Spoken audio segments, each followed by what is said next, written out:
So I made a video about why millennials and Gen Z are so interested in off-grid living and homesteading. That video blew up, some of you may have seen it, but then it made it to the wrong side of the internet and something weird happened. Now, this doesn't happen very often, but I'm kind of fired up, so let's talk about it. In that video, I took the relationship between millennials, Gen Z, and the older generation and compared it to being in a relationship with a habitual liar. You know, similar to the relationship that we have with our government and major corporations. Who's in charge of the vast majority of those things, by the way? I have to look into that. This was apparently too much of something. And as if in lockstep, the boomer army, as well as the boomer bootstrap lickers, all marched shoulder to shoulder into the comment section and started parroting the exact lies that I was trying to call attention to in that video. I was really waiting for one of them to make a video response where they blamed avocado toast and lattes for the plight of the youth, so I could finally put a voice to the villain of that story. But alas, no one came through. I'd like to take a few seconds to do a little myth busting on some of my favorite, albeit common, lazy, and unoriginal comments from that video. The first class of these comments was something to the effect of, "Not all boomers. It wasn't their fault. They were lied to as well. You must hate old people. My grandpa still has to work a job to be able to eat." Obviously, I'm not talking about every single member of a generation. You'd have to be insane to think that that's what I was talking about, and you're not insane, right? I made mention of how people voted for their government policy and with their wallet, and I thought that was a pretty clear finger point at who done it. Truth is, with low-cost everything, the highest buying power of any currency, and the most opportunity for growth in history, if they didn't set themselves up for long-term success, one of a few things probably happened. One, that person was totally shiftless, which means completely lacking in resourcefulness. Two, other members of their generation voted for policies that allowed greed to come in and take everything they'd worked their entire life for away from them, such as in 2008, I personally know a bunch of people who lost 75% of their retirement. Or three, they looked around at the obvious wrong that was being done by their peers and decided that they didn't want to participate in that. Some of my favorite people fall into that category, and I would do anything to help them, and who are often the people who I seek out mentorship from. Millennials and Gen Z are too lazy to live off-grid. They die without their cell phones. It's way too hard for them. My kids can't even start a lawnmower. First of all,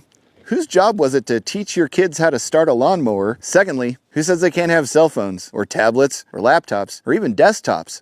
Don't be dumb. And third, all those things that were set up there were ridiculous. You realize this is the generation that has had to have 2 full-time household incomes, a side gig, and they figured out that if they sell just enough plasma once a week, they can almost make enough money to get by. That's both true and a metaphor. Doing anything well takes hard work and time to master. But since rent has increased by 400% since the 80s, arguably caused by a particular group of people, and let's just arbitrarily categorize that particular group by age. Buying up starter houses, turning them into rental properties, and then voting for, lobbying, or joining local governments to squash the development of affordable housing, effectively limiting supply, driving up both the value of houses, which the equity of which is obviously used to do more of that, but also driving up the cost of rentals to a point where the average family can't afford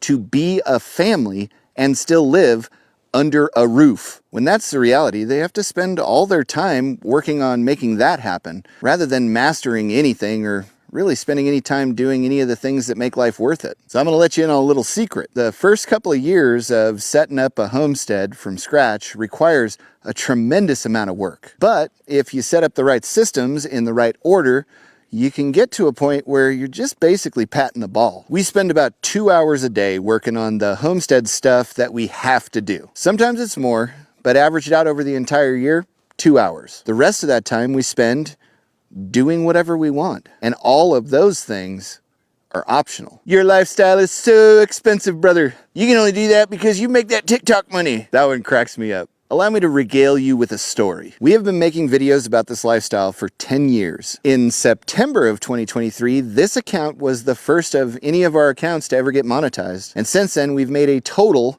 of $13,000. That doesn't sound like a lot of money, but because of the way that we have our lives organized, where we don't need a lot of money to survive, it's been completely life-changing, and I'm just super grateful for it. In fact, last week we got monetized on YouTube and our first video there was posted 10 years ago. So no, making that TikTok money is not how we did it. Since the beginning of our homestead, Carrie and I set out to do everything for as close to free as possible. And as a result, we have spent an unimaginable amount of money on this project. Unimaginable because I don't think most people can imagine solving the problems of this life and getting out of it what you want by not throwing buckets of money at it. That was never an option for us. But if you take the cost of the land, the house, the shop, the water system, the solar, everything that we've spent putting this homestead together, all in, we've spent just under $45,000 in 12 years. And we've basically devoted